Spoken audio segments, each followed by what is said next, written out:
Welcome to On the Chain. I actually thought this was another. Panos puts out great tweet threads, and he was saying that it's sad that a big part of the XRP community still believes XRP was created for banks or to help institutions. It was literally created to destroy the bank's monopoly and disintermediate them. XRP was created as a better Bitcoin for peer-to-peer transactions for people, not banks. He goes on to say that, and with the features like the DEX, decentralized exchange, Ripple's initial vision was to enable people to break free of the walled gardens of financial networks like credit cards, banks, PayPal, and other institutions that restrict access with fees, charges for currency exchanges, and processing delays. This is what Ripple mentioned on their website in 2013. Ripple initially, OpenCoin, started with the vision to build an open payment system and a peer-to-peer credit network for people, not banks, on top of the XRPL by utilizing its decentralized exchange and other features. And then even though Ripple later decided to focus on the banking system and cross-border payments, they didn't do that to help bank and financial institutions. They did it to create a level playing field for the small banks and destroy the SWIFT cartel owned by the big ones. Either way, Ripple's financial or business model doesn't matter much, as it's just one project out of the hundreds using XRP and building on XRPL. But some members of the XRP community should know what they hold and stick to the facts instead of believing false narratives. And the false narratives were created by Bitcoin maxis at first, and then have continued by XRP influencers and YouTubers who promote this for their own interests, spreading misinformation and delusional theories around XRP. XRP is for everyone, especially the people that are sick of banks and centralized entities that charge a lot of fees, have big delays, and they can censor you. This is the reason XRP Ledger was built, to free the people from such institutions, give you the power back to the individual. And the whole point of the thread is that XRP is for everyone. It's an open, decentralized system with many features, and anyone can use it, people, businesses, banks, for whatever they want. So it's difficult for some people to understand. The legend and XRPL co-creator has spoken at the end of the discussion for people who disagree. And David, Joel Cat Short said, I 100% agree with the thread. Awesome description. What are your thoughts about that thread, Jeff?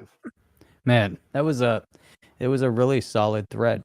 You know, I mean, the overall idea of XRP, the XRPL, all the technology they built into it. You know, Ripple obviously coming to kind of the game at that point, you know, saw that opportunity, and Ripple's agenda and initiative is to disrupt the status quo, you know, because they do talk about, you know, simplifying, speeding up.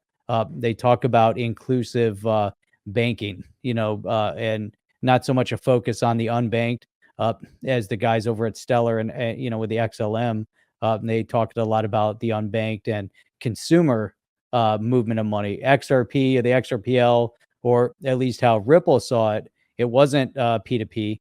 I think it was about more on the institutional side, obviously, because that's where Ripple focused. I don't know what the original intent was for the XRPL, but there's so much technology there that it seems that he's right onto an awesome point. You know, that the technology is such that if there's a DEX inherent in it, you know, you can see all the possibilities to where it could build out a very nice consumer-based solution. You know, and then we saw what was the original project that Weetzy Wind had? What was that called? Why can't I remember? The XRP bot or the tip bot? Tip bot.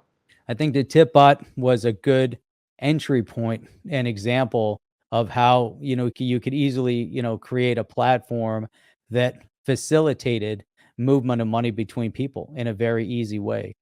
You know, it was a little clunky, but I think it kind of got the point where you could connect via Twitter and just say, here you go, I'm going to send you some cash, you know, and you pop, there you go, there's some XRP.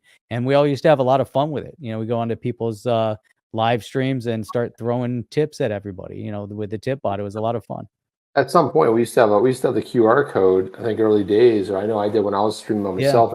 Yeah. And all of a sudden, my phone would light up. And like, boom, someone would send 5 XRP or 3 XRP or 20 or whatever. It was just it just made it more. It made it fun. And back then, I think XRP was like 19 cents or 20 cents or something like that. But it wasn't really about the value. It was just the fact that, you know, look, and oh, hey, hang on a second. Oh, thank you, so and so. And I would always say sometimes their name was different. I don't want to out them, but hey, someone just sent it to me, and they say it in the chat. And those days are seem so long ago. Like we wouldn't think about putting a QR code up there and saying, guys, you can send us XRP. But I don't know. Everyone was doing it. It felt like a fun thing. It was great. I loved it.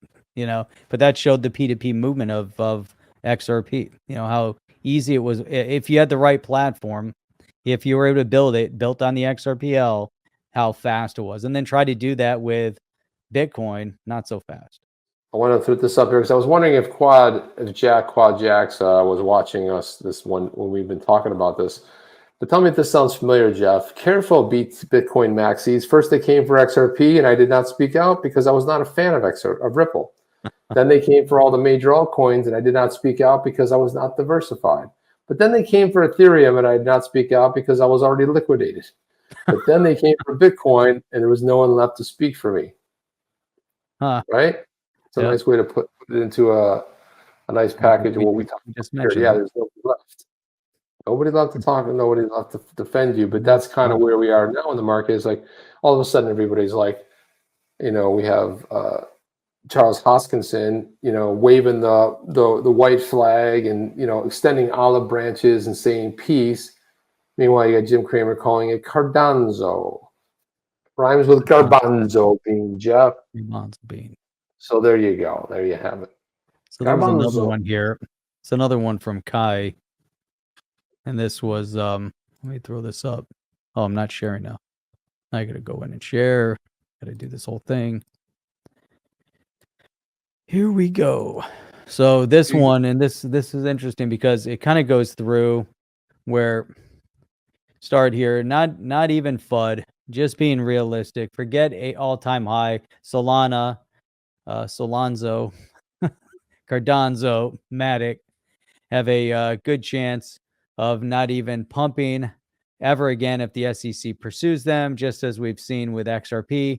Don't blindly keep aping alts with the assumption they'll come back. And that's what this comment from Axel is. Now, Kai from On XRP, if you go to onxrp.com, check out their NFTs they have for sale. But so he was saying Ripple has been defending XRP for 2.5 years, spending $200 million in the process. They use it to solve real problems in the cross-border payment sector. XRP is not doomed. It's 2.5 years ahead of any token in the blockchain industry in regards to regulation apart from Bitcoin. Yeah, it's good. Well said. It's but I like this when people speak up and are going to call out the FUD and the BS out there. It's important to note that. It's happening. Super important to note that. Yeah, I wanted to, as we talk about that, Senator Bill Hagerty. This is a good one. Let me put this one on. Senator Bill Hagerty put this tweet here. He said, "Oh my gosh, hang on."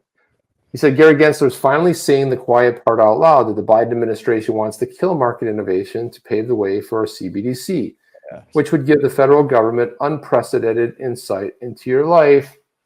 And then Bill Morgan jumped in here and said, Ripple and its attorneys have done more to protect the crypto market and American crypto investors in the last 2.5 years than all the politicians in Congress put together.